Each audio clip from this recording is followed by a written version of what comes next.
Hi friends, welcome back to my channel. ఈరోజు mutton కాళ్ళతో soup ఎలా పెట్టుకోవాలో ఈ వీడియోలో చూసేద్దాం. దీన్ని రైస్లోకి కానీ, చపాతీల్లోకి కానీ, పుల్కాలోకి కానీ వేటిలోకైనా తినొచ్చండి. అంత టేస్టీగా ఉంటుంది. వీడియోలోకి వెళ్ళిపోదాం. మరి ఇవి మటన్వి 4 కాళ్ళండి. 4 కాళ్ళని ఇలా చిన్న చిన్న ముక్కలుగా కట్ చేయించి తీసుకొచ్చుకున్నాను నేను. వీటిని నీట్గా ఉప్పు పసుపు వేసి బాగా వాష్ చేసుకోవాలి. వాటిని కాలుస్తారు కదండి, అందుకని వీటిని చక్కగా క్లీన్ చేసుకుంటా ఇలా నీట్గా ఉండాలి. ఇప్పుడు కర్రీ ప్రిపరేషన్ చూసేద్దాం. దీన్ని షెర్వాని కూడా అంటారు. దీనికి నేను మీడియం సైజు ఉల్లిపాయలు 2 తీసుకున్నాను, అలాగే 2 పచ్చిమిర్చి తీసుకున్నాను. ఇప్పుడు కుక్కర్లోనే డైరెక్ట్గా వండేస్తున్నాను నేను. ముందుగా కుక్కర్ హీట్ అయిన తర్వాత ఆయిల్ వేసుకొని అందులోనే మనం ముందుగా కట్ చేసి ఉంచుకున్న ఆనియన్స్, పచ్చిమిర్చి, అలాగే కరివేపాకు కూడా వేసుకొని దోరగా ఫ్రై చేసుకోవాలండి. ఇవి ఇలా ఫ్రై అవుతున్నప్పుడే మనం ఇందులో కొద్దిగా పసుపు వేసుకోవాలి, రుచికి సరిపడా. ఈ పసుపు కూడా వేసుకున్నాక ఉల్లిపాయలు చక్కగా వేగిపోతాయండి.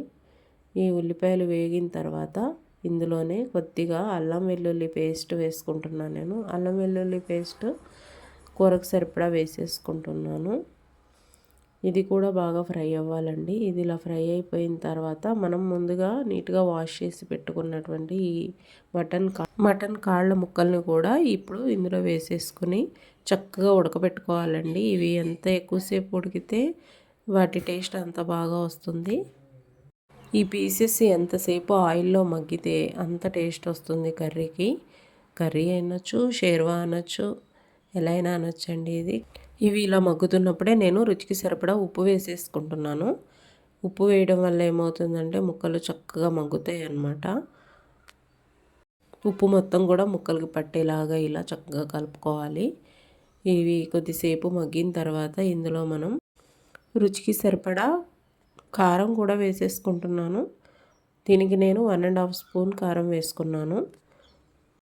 మటన్ కర్రీకి మనం ప్రిపరేషన్ ఎలా చేస్తామో సేమ్ అంతేనండి ప్రాసెస్. ఇలా కారం కూడా వేసుకున్న తర్వాత వీటన్నిటిని కూడా బాగా కారం పట్టేలాగా కలుపుకోవాలి గరిటెతో. ఇప్పుడు ఒక మీడియం సైజు టొమాటో ఒకటి చిన్న చిన్న ముక్కలుగా కట్ చేసుకొని వేసుకున్నాను నేను. ఇప్పుడు మూత పెట్టేసి కొద్దిసేపు మగ్గనివ్వాలండి. ఇప్పుడు ఈ ముక్కలకి ఉప్పు, కారం, ఈ టొమాటో కూడా పట్టేలాగా చక్కగా బాయిల్ అవనివ్వాలి.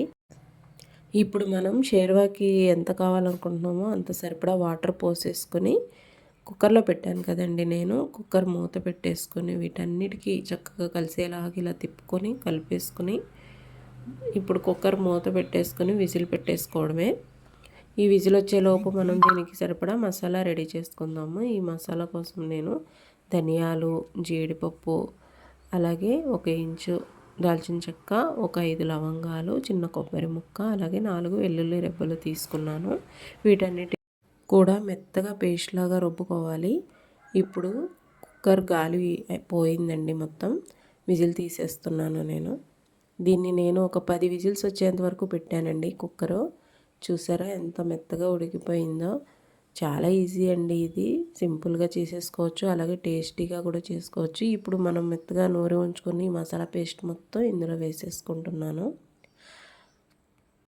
ఈ మసాలా పేస్ట్ వేసిన తర్వాత ఒక 5 నుంచి 7 నిమిషాల వరకు కూడా ఇది మొత్తం బాయిల్ అవనివ్వాలండి. ఇప్పుడు మనం ఏదైతే నూరు ఉంచుకున్న మసాలా ఉందో అది కూడా ఈ ముక్కలన్నిటికీ పట్టి గ్రేవీ థిక్గా వస్తుంది, అలాగే టేస్టీగా కూడా ఉంటుందండి షేర్వా. చాలా బాగుంటుంది. ఇప్పుడే మనం ఏమన్నా సాల్ట్ సరిపోకపోతే కొద్దిగా చూసి వేసుకోవచ్చు. అండ్ ఫైనల్గా కొత్తిమీర వేసేసుకోవడమేనండి. చాలా సింపుల్ కదా, ఈజీ రెసిపీ. ఎవరైనా కూడా ఈజీగా చేసేసుకోవచ్చు.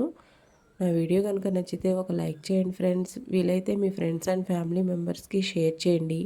Please subscribe my channel. అలాగే ఇలాంటి మరిన్ని వంటల వీడియోల కోసం నా ఛానల్ని మీరు ఎప్పుడూ వాచ్ చేస్తూ ఉండండి ఫ్రెండ్స్. నెక్స్ట్ టైం మరొక మంచి వీడియోతో కలుస్తాను friends. Thanks for watching. Bye bye.